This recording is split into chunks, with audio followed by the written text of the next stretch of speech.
বিসিবির সভাপতি পদে ফারুক আহমেদ। লাখো ক্রিকেট ভক্তের প্রত্যাশা ছিল পাপন মুক্ত বিসিবি দেখার। সে প্রত্যাশা পূরণ হলো।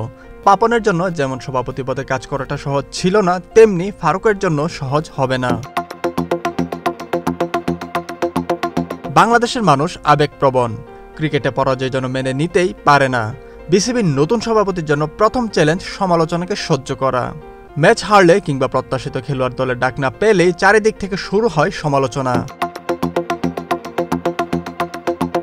ফারুক আহমেদকে মানসিকভাবে ব্যাপক সমালোচনা সহ্য করার প্রস্তুতি রাখতে হবে। সাবেক এই অধিনায়কও বলেছেন তিনি সমালোচনা সহ্য করার সামর্থ্য রাখেন, আর তেমনটি হলে তার জন্য কাজ করা আরও সহজ হবে।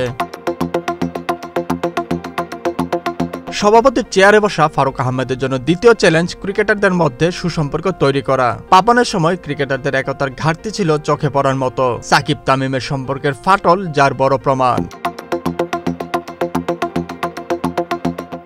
নতুন সভাপতির জন্য বড় চ্যালেঞ্জ সুসম্পর্ক ফিরিয়ে আনা। বিশেষ করে তিনি যদি দেশের ক্রিকেটের বড় দুই তারকা সাকিব ও তামিমের সম্পর্ককে জোড়া লাগাতে পারেন, সেটি হবে বিশাল ব্যাপার। এছাড়া ক্রিকেটারদের মধ্যে যেন কোনো গ্রুপিং না হয়, সেদিকেও রাখতে হবে বাড়তি নজর।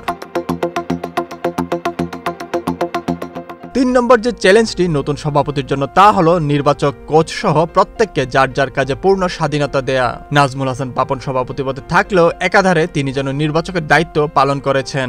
নির্বাচকদের কাজে হস্তক্ষেপ করার অভিযোগও রয়েছে তার বিরুদ্ধে। ফারুক আহমেদ ক্রিকেটাঙ্গনে তার স্বচ্ছতার জন্য বেশ পরিচিত। সেই স্বচ্ছতার প্রমাণ দেওয়ার সুযোগ তার সামনে নির্বাচকদের শতভাগ স্বাধীনতা দেওয়ার মাধ্যমে। জাতীয় দলের সাবেক অধিনায়ক সভাপতির পদে বসেই বলেছেন সততার সঙ্গে কাজ করতে চান তিনি। দুর্নীতিবাজদের বিরুদ্ধেও হুঁশিয়ারি উচ্চারণ করেন ফারুক আহমেদ। পদ পেয়েছেন, এখন তার সামনে কাজের মাধ্যমে নিজেকে প্রমাণ করার সুযোগ। ৩ চ্যালেঞ্জ পার করে বিসিবি বসকে পারবেন সফল হতে? সময়ই সে প্রশ্নের উত্তর দেবে। রাকিবুল হক, স্পোর্টসমেল 24।